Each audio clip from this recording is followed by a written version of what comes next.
this video, I'm going to show you how to restore a Google Doc to an earlier version. And this is a priceless thing to know. The other day, I was collaborating on a presentation, and I went through and I replaced every single bullet in that presentation with this fancy graphic bullet. And then the client I was working with said, we don't want those anymore. Instead of going and having to individually take out each bullet, I just restored the presentation to the version that existed before I put in the bullets. It saved me hours.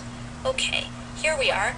We're in our Google Doc list. We're going to start with documents. So if I want to restore this form letter to an earlier version, I'll choose File, See Revision History. In another video in this chapter, I showed you how to view the revision history.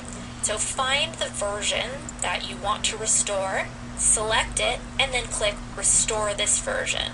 So that version now becomes our current version. If I were to go back to the revision history, I see the old current version is now listed here.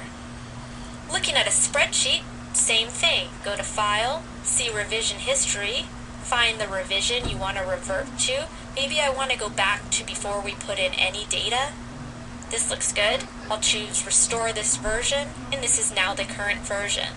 Your editors, when they open this doc, will now see this version. A nice etiquette, though, is if you're going to make a big change or a big restore, you might want to let your editors know, hey, I'm changing this back to an earlier version. And you can do that by emailing them through the Share tab. Just choose Share, email editors and viewers. And finally, if you want to revert to an older presentation or an older version of a presentation, choose File, See Revision History, select the revision you want to revert back to, and then click Revert to this version. Verify that you want to revert, and the presentation will be reverted back to that version. This same feature exists in Google Drawings but does not exist in Google Forms.